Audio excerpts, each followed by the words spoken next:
Final question on France-Poland, guys. I'll start with you, Craig. Who's better than France right now in the teams that you've seen in the World Cup? Well, I think I said on yesterday's FC show that I'll tell a lie. I wasn't on yesterday's FC show. Well, we were, but we were in the morning. It was the morning. Yeah. Yes, one day rolls into another. We talked. I think we talked about it yesterday morning. That I don't think anybody has really stood out and blown anybody away. I mean, obviously Brazil have been without Neymar, and France made some changes prior to this game in the final group stage. But I think we saw some glimpses of it today. I don't think there's much to change my mind. It's sort of Brazil, even maybe without Neymar, Brazil and France.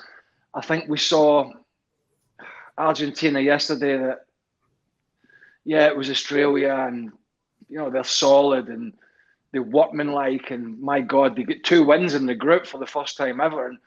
But was it really fluid? And I'm not convinced about them yet either. So and obviously we'll see. As we speak now, we'll see what England we get today and what Southgate's team's going to be and how they're going to cope with a vibrant Senegalese side that made changes for their last game and have got some real pace, and Jaya on one side and Ismaila Sarr on the other.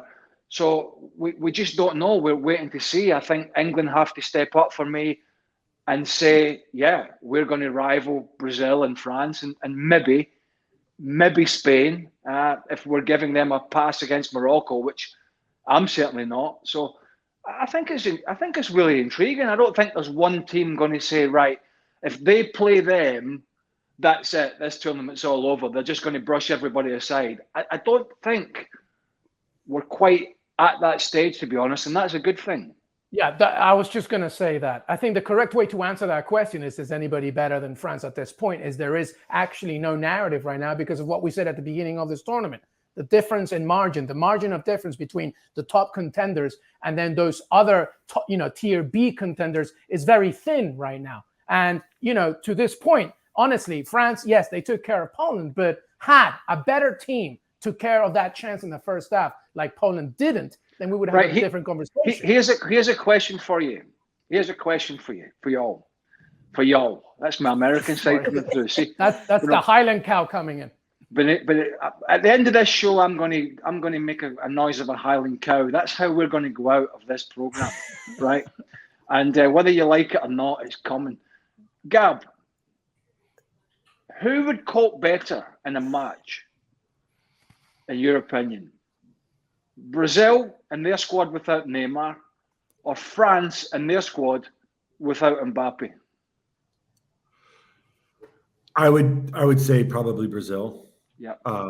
At this stage, and it's not a knock on obviously whoever would come in, whether it's Thuram or whether he'd put on another midfielder, and but no, I maybe move Griezmann up. No, I think it is Brazil, but simply because in the Neymar position, you have more alternatives who don't do what Neymar does necessarily. It's not a straight swap. We've had Rodrigo saying like, well, I'll fill in for him. I'm like, that's great, Rodrigo, but you're a different player.